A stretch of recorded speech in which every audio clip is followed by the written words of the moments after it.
Salut à tous et bienvenue dans cette nouvelle vidéo. Alors dans cette vidéo, nous allons jeter un coup d'œil très rapide sur les affichages en Python. Depuis le début de cette formation, nous travaillons et nous affichons des résultats à l'écran. Alors ici, nous allons voir un peu plus en détail comment fonctionne le mécanisme d'affichage de l'ensemble des informations. Donc sur ce, Python offre plusieurs méthodes d'affichage, dont la méthode la plus populaire ici est tout simplement la fonction print. Donc, la fonction print ici représente ainsi la base de l'affichage en Python. La syntaxe est tout simplement la suivante. Là, nous avons notre variable ici. Nous déclarons une variable à laquelle nous affectons une valeur. Donc, par la suite, pour afficher le contenu de cette variable-là, nous utilisons tout simplement la fonction print qui va prendre en paramètre ici cette variable.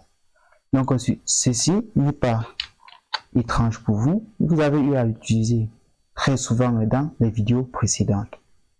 Il est également possible ici de faire passer plusieurs éléments comme paramètres à la fonction print lors de l'affichage. Alors c'est ce que montre l'exemple suivant ou bien le bout de code suivant. Ici par exemple, nous avons la première variable nom à laquelle nous avons affecté la chaîne Eman, la deuxième variable âge à laquelle nous avons affecté l'entier 25. Donc ici, nous voulons afficher le message nom, deux points, le contenu de la variable nom et âge, deux points, le contenu de la variable âge. Donc pour le faire, vous voyez que en paramètre ici, nous avons 4 éléments. Le premier élément est la chaîne de caractères nom, 2 points. Le deuxième élément est notre variable nom ici. Et la troisième variable ici est la chaîne de caractères virgule h, 2 points. Et la quatrième variable ici est tout simplement notre variable h. Alors, qu'est-ce que vous constatez ici? Lorsque nous avons eu à déclarer notre variable, nous n'avons pas besoin ou bien nous ne mettrons pas cet élément ou cette variable-là entre côtes ici, ou entre guillemets, lors de son passage en paramètre à la fonction print. Exécutons maintenant ce bout de code et apprécions le résultat. Vous verrez que ici, nous avons l'affichage du nom ici, et là, nous avons affichage de l'âge. Mais vous devez constater qu'une petite chose ici, vous verrez que lorsque nous avons nos différentes variables ici par défaut, ces différentes variables ou ces différents arguments de notre fonction print sont séparés les uns des autres par des espaces. Donc, nous allons noter ici qu'il est possible également de modifier ce type de séparation. Donc, ou de séparateur, c'est-à-dire, nous pouvons tout simplement attribuer un autre élément comme séparateur pour les différentes variables de notre, ou bien pour les différents paramètres de notre fonction print lors de l'affichage. De l'utilisation de la fonction ou de la méthode sep.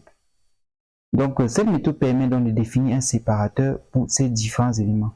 Exécutons maintenant le bout de code suivant pour avoir une petite idée de ce qu'on raconte. Donc ici, vous verrez que au niveau du séparateur, nous avons, au lieu d'utiliser l'espace, nous avons utilisé l'étoile star. Ce qui fait donc que lors de l'affichage, vous avez votre premier argument ici qui est Python. Vous avez votre deuxième argument qui est entre Python et R, nous n'avons pas d'espace, mais nous avons plutôt l'étoile. Il en est de même pour l'élément se trouvant entre R et génial. Donc là, si nous revenons ici, à la place de l'étoile, nous mettons juste l'espace comme ceci et nous exécutons, vous verrez que là, notre étoile disparaîtra tout simplement. Et ici, nous aurons bien et bien la présence de l'espace comme séparateur. Tout comme il est possible de modifier les séparateurs, il est également possible de modifier tout simplement à la fin de l'affichage. Donc par défaut, lorsque nous construisons ou bien lorsque nous voulons afficher deux éléments comme ceci, donc ce premier élément c'est une chaîne de caractères, ce deuxième élément est également une chaîne de caractères. En exécutant comme ceci, vous verrez que la première chaîne sera affichée sur sa ligne et la deuxième chaîne sera affichée tout simplement sur la ligne suivante. Pourquoi? Parce que par défaut, à la fin de la fonction print ici, ou bien à la fin de l'affichage ici, alors c'est la méthode anti/n ici qui est appliquée. Donc cette méthode permet d'aller automatiquement à la ligne. Donc cette méthode est appliquée ici par défaut. Donc pour modifier donc la fin de l'affichage ici, nous allons utiliser la méthode n ici. Donc là nous copions cette méthode et là nous revenons ici, virgule, nous collons tout simplement cette méthode. Cette fois-ci, à cette méthode n, nous allons tout simplement attribuer l'espace. Donc là, nous avons notre espace là, comme ceci. Exécutons maintenant ce bout de code pour apprécier le résultat. vous verrez que vous n'aurez plus l'élément aller à la ligne ici qui va être utilisé, mais plutôt l'espace qui sera utilisé donc pour joindre ces deux affichages. Nous allons à présent nous intéresser au formatage ici par concaténation. Donc nous allons retenir qu'ici, lorsque de façon générale nous portons une opération donnée et que nous le passons en paramètre pour fonction prix, alors le résultat qui sera affiché lorsque nous allons exécuter ce bout de code là sera tout simplement le résultat de cette instruction ou opération. Donc ici, nous allons plus nous intéresser à l'opération de concaténation. Là, nous disposons d'une chaîne de caractères à liste. Donc là, nous allons afficher bonjour Alice. Donc ici, nous allons donc procéder tout simplement à une concaténation à l'intérieur, c'est-à-dire nous avons la chaîne de caractères bonjour plus prénom plus point d'exclamation. Donc cette méthode ci pour vous n'est pas étrangère. Nous avons eu à voir cette méthode dans les vidéos précédentes. Lorsque nous exécutons notre bout de code, nous aurons bel et bien bonjour Alice. Alors il faut faire attention ici. Lorsque nous sommes en train d'effectuer une concaténation ici concerne les chaînes de caractères. Donc si un élément ici n'est pas une chaîne de caractères, alors nous allons tout simplement recevoir un message d'erreur. Pourquoi? Parce que nous essayons de joindre deux éléments de nature complètement différente. C'est-à-dire par exemple ici, une chaîne de caractères G pour cet exemple et une variable ou bien un entier H25. Donc vous verrez que en exécutant ce bout de code jusque là, nous allons obtenir ici un message d'erreur. Cette erreur est tout simplement due, comme je disais précédemment, que nous avons ici concaténé une chaîne de caractères et un entier. Alors comment remédier à ce problème-là? C'est très simple ici. Nous pouvons tout simplement transformer cet entier que nous avons déclaré précédemment en chaîne de caractères ici avec la fonction string. Donc c'est ce que montre ce petit bout de code-là. En exécutant, voici ce que nous obtenons. Vous verrez que nous n'aurons plus de message d'erreur ici, mais nous aurons bel et bien j'ai 25 ans. Maintenant, il existe une autre méthode de formatage ici. Il s'agit ici du formatage avec la fonction format. Donc là, nous avons notre variable nom à laquelle nous avons affecté Eman et notre variable H à laquelle nous avons affecté 25. Alors, qu'est-ce que nous voulons afficher? Nous voulons afficher je m'appelle Eman par exemple et j'ai 25 ans. Vous verrez que lorsque nous utilisons la méthode de format, comme nous l'avons vu dans les vidéos précédentes ici, la méthode de format peut prendre n variables.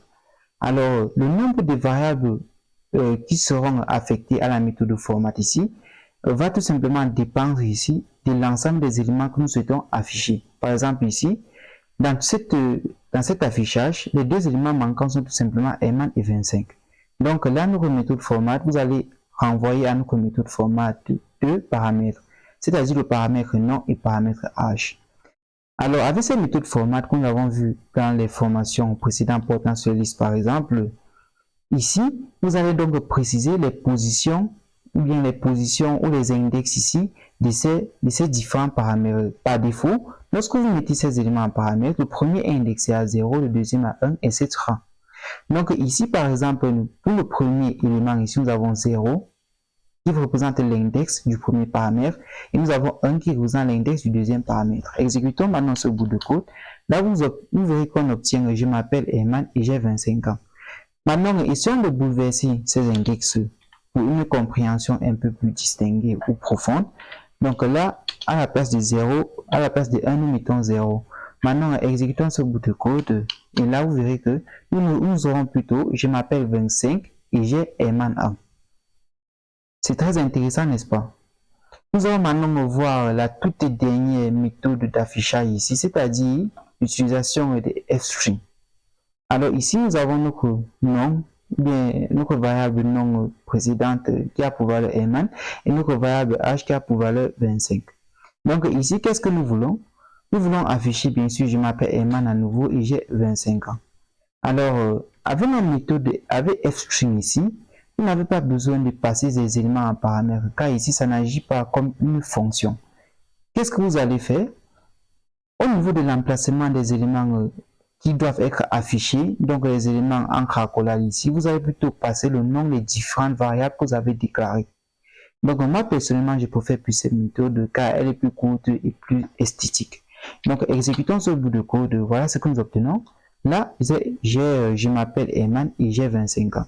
Donc il en est de même, si à la place de nom ici, vous mettez plutôt H par exemple. Donc là, nous avons H. Et à la place de H ici, vous mettez plutôt nom. Alors, en exécutant le bout de code, vous aurez plutôt je m'appelle 25 et j'ai Eman A. Alors, c'était tout pour cette partie qui était faite pour éclaircir un peu plus les concepts d'affichage en Python. On se retrouve de l'autre côté pour la suite de ces méga tutos.